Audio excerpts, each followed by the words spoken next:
है ड्रामा गिगलस। तो चलिए आज हम बात करते हैं एक और नए ड्रामा के बारे में जो बेस्ड है फ्रोजन ह्यूमन प्रोजेक्ट, जो कि रिलीज हुआ था 2019 में। और यह ड्रामा है मेल्टिंग मी सॉफ्टली। इसमें जो कि मेन कैरेक्टर मेल है वो एक फेमस डायरेक्टर है एंटरटेनमेंट इंडस्ट्री का, जिसका नाम है मा दोंग चैन, जो कि किसी भी रिस्क को लेने से कभी नहीं डरता और उसका मकसद है कि वह दुनिया को कुछ नया बता सके और उनके लिए कुछ नया कर सके। और दूसरी जो फीमेल लीड है उसका नाम है गो मी-रान, जो कि अपनी जिंदगी में बहुत स्ट्रगल कर रही है, जिसकी फैमिली पर बहुत सारा उधार है और वह पढ़ाई के साथ साथ पार्ट टाइम जॉब्स करती है ताकि वह किसी तरह से अपनी फैमिली के फ्यूचर को सिक्योर कर सके। फिर एक दिन मा दोंग चैन चाहता है कि वह फ्रोजन ह्यूमन के प्रोजेक्ट को अपने चैनल पर दिखाए कि टेक्नोलॉजी कितनी एडवांस हो रही है, तो वह खुद इसका पार्टिसिपेंट बनने के लिए तैयार हो जाता है। लेकिन इसके लिए उसे एक और साथी की जरूरत होती है, जिसके लिए वह बहुत सारे लोगों से बात करता है कि वह और उसका साथी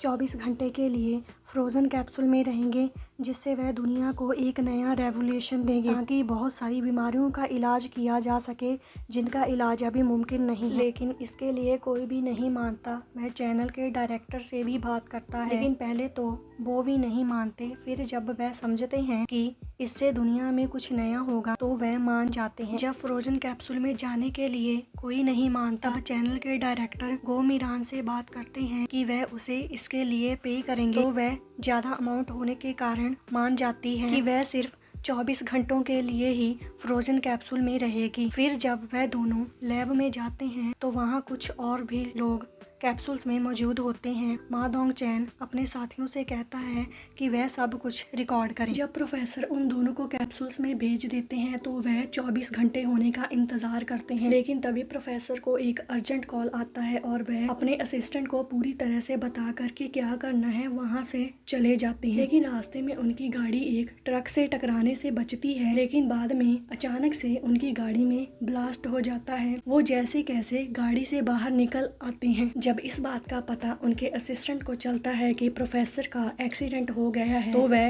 लैब की सारी मशीन्स को बंद कर देता है और उस फ्रोजन मैन एक्सपेरिमेंट को वहीं पर रोक देता है। और वहाँ दोंग चैन और गो मी-रान भी फ्रोजन कैप्सूल में बाकी लोगों की तरह रह जाते हैं। इसके अलावा प्रोफेसर अपनी याददाश्त खो देते हैं और यह प्रोजेक्ट उसी जगह पर रुक जाता है। जब इस बात का पता चैनल के डायरेक्टर को चलता है तो वह इस बात को राज रखने के लिए उस चैनल के लोगों को अच्छी पोजीशन चैनल में दिला देते हैं ताकि कोई भी उस प्रोजेक्ट के बारे में कुछ ना बोले। और यह खबर जारी करवा देता है कि दोंग चैन का कुछ पता नहीं चल रहा कि वह कहाँ चले गए हैं। फिर 20 साल बाद जब प्रोफेसर को होश आता है तो वह अपनी याददाश्त खो चुके होते हैं, लेकिन एक दिन जब वह जागते हैं तो उनके दिमाग में आता है कि वे उन्हें लोगों को कैप्सूल्स में से निकालना है। कमजोर होने के कारण जब वह उन कैप्सूल्स के पास जाते हैं, उन्हें खोलकर वह उन्हें इंजेक्शन दे देते हैं ताकि दोंग चैन और गो मी-रान दोबारा जाग सके। उन्हें डोज देकर वह फिर बेहोश हो जाते हैं। जब प्रोफेसर का असिस्टेंट उन्हें ढूंढ रहा होता है कि वो कहाँ पर चले गए हैं क्योंकि उनका बेड खाली है, तो वह देखता है कि 2 फ्रोजन कैप्सूल खुले हुए हैं और दोनों ही खाली हैं। तो वह चौंक जाता है कि अब वह उन्हें ढूंढे तो कहाँ ढूंढे। दोंग चैन और गो मी-रान दोनों शहर में घूम रहे होते हैं। फ्रोजन ह्यूमन होने के कारण वह नॉर्मल टेम्परेचर को सहन नहीं कर सकते और क्योंकि उनका टेम्परेचर 31.5 डिग्री होता है तो उन्हें जिंदा रहने के लिए ठंडी जगह पर रहने की जरूरत होती है। मा दोंग चैन जब ज्यादा गर्मी सहन नहीं कर पाता तो वह बेहोश हो जाता है और कुछ लोग उसे हॉस्पिटल में ले जाते हैं। डॉक्टर्स जब उसका टेम्परेचर देखते हैं तो वह डर जाते हैं कि यह तो मुमकिन ही नहीं है। फिर हॉस्पिटल में उसके घर के लोग आ जाते हैं जिन्हें वह पहचान ही नहीं पाता क्योंकि 20 सालों से वह कैप्सूल में बंद था। और दूसरी तरफ गो मी-रान अपनी फैमिली को ढूंढते हुए अपने पुराने घर में पहुंच जाती है। यहाँ उसकी नेबर बताती है कि उस घर के लोग तो सालों पहले जहाँ से शिफ्ट कर गए हैं। तो फिर वह पुलिस स्टेशन में चली जाती है और उन्हें कहती है कि वह उसकी फैमिली को ढूंढे। जब वह अपनी उम्र बताती है तो कोई भी इस बात को नहीं मानता और यकीन नहीं करता। फिर वह अपनी आईडी दिखाती है और सब शॉक हो जाते हैं और उसके पास 20 साल पुरानी चीजें होती हैं। वह अपनी फोन नंबर पुलिस को देकर आ जाती है कि यदि उसकी फैमिली में से कोई आए तो वह बता दे कि वह अपने पुराने स्कूल में गई हुई है। जब यह बात उसकी फैमिली को पता चलती है तो वह पुलिस स्टेशन आकर पूरी इन्फॉर्मेशन लेकर खुशी के साथ चले जाते हैं उसे ढूंढने। ढूंढने के लिए। फिर उसका भाई उसे ढूंढ लेता है, लेकिन जब उसके माँ बाप उसे आकर देखते हैं तो वो शॉक हो जाते हैं, क्योंकि वो वैसी की वैसी ही होती है जैसी वो 20 साल पहले थी। फिर गो मीरान के पेरेंट्स उसे अपने साथ घर ले जाते हैं, लेकिन जब वो घर जाकर देखती है तो वो बहुत अमीर हो चुके होते हैं और उन्होंने उसका रूम अलग से तैयार करके 20 साल तक वैसे ही रखा होता है, जिसे देखकर वह इमोशनल हो जाती है। फिर उसकी माँ उसे बताती है कि किस तरह से उसके कहने पर लैब असिस्टेंट ने वह पैसे उनके घर वालों को भेज दिए थे जो उसने इस प्रोजेक्ट को करने के लिए थे, और वह उन्हें लेटर के द्वारा यह भी बताता रहता था कि उनकी बेटी अभी जिंदा है। लेकिन इस बात को उन्होंने किसी को भी नहीं बताया था, क्योंकि यह सब कुछ सीक्रेट था।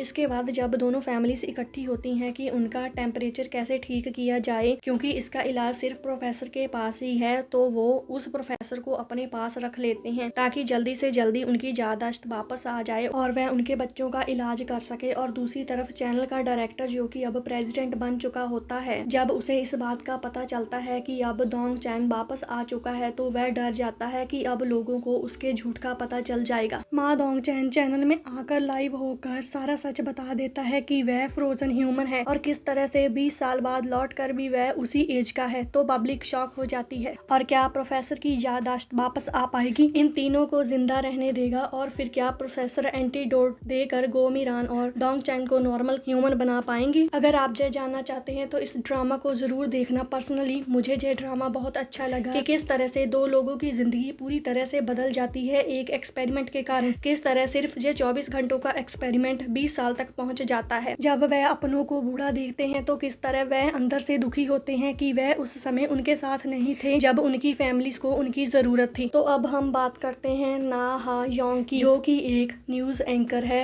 और वह मा डोंग चैन को पसंद करती है। एक्सपेरिमेंट में जाने से पहले डोंग चैन उसे प्रपोज करता है और वह खुश हो जाती है, लेकिन जब उसे वह बताता है कि वह खुद इस एक्सपेरिमेंट का पार्ट बनेगा तो वह उसे रोकने की बहुत कोशिश करती है, लेकिन वह नहीं मानता। वह कहती है कि जरूरी नहीं यह प्रोजेक्ट सफल हो और वह अपनी जगह किसी और को भेज दे। जब 24 घंटे के बाद डोंग चैन वापस नहीं आता तो वह चैनल के डायरेक्टर को उसे ढूंढने के लिए कहती है और वह कैमरामैन से भी बात करती है कि वह दोनों जाकर पुलिस कंप्लेंट करें ताकि पुलिस डोंग चैन को ढूंढ सके। लेकिन चैनल का डायरेक्टर उसे रोक देता है कि वह पुलिस के पास गई तो वह चैनल पर केस कर देंगे और उन सभी को जेल जाना पड़ सकता है जो भी इस प्रोजेक्ट के बारे में जानते थे। जब 20 साल बाद डोंग चैन वापस आ जाता है तो वह ना हा योंग से अच्छी तरह से बात नहीं करता और कहता है कि अब उसकी फीलिंग्स उसके लिए पहले जैसी नहीं रही हैं। तो वह यह बात सुनकर दुखी हो जाती है और वह यह इल्जाम भी उस पर लगाता है कि उसने उसे ढूंढने की कोशिश नहीं की, क्योंकि वह सच नहीं जानता होता कि ना हा योंग ने उसे ढूंढने के लिए डायरेक्टर से भी बात की थी और वह पुलिस के पास भी जाना चाहती थी, लेकिन डायरेक्टर ने उसे रोक दिया कि आज यह सच सामने आ पाएगा। और उसने 20 साल तक डोंग चैन के आने का इंतजार किया, लेकिन क्या उसका इंतजार बेकार ही चला जाएगा? अगर आप यह जानना चाहते हैं तो इस ड्रामा को जरूर देखिए। तो अब हम बात करते हैं गो मीरान की फ्रेंड्स के बारे में, जो यह सोच रही थी कि वह अमेरिका में शिफ्ट हो गई है और वहीं पर अपना जीवन जी रही है, लेकिन जब वह 20 साल बाद वापस लौट कर आती है और उसी एज में होती है, लेकिन उसकी सहेलियां उससे ज्यादा उम्र की हो गई होती हैं और एक के तो बच्चे भी होते हैं और दूसरी जो कि सिंगल रह रही होती है। तो क्या वह दोनों उसे अपनी फ्रेंड मान पाएंगे? जय एक ऐसा अंडररेटेड ड्रामा है जो कि हमें बहुत कुछ सिखाता है कि अच्छी टेक्नोलॉजी और आने वाले फ्यूचर के लिए कैसे हमें अपने आज का बलिदान देना पड़ता है और फ्यूचर की कुछ अनचाही सिचुएशंस को भी हम अपने अकॉर्डिंग सेट नहीं कर सकते कि फ्यूचर में क्या होगा। हम यह नहीं जानते, लेकिन फिर भी हम बेहतर फ्यूचर के लिए हर रोज कोशिश करते हैं।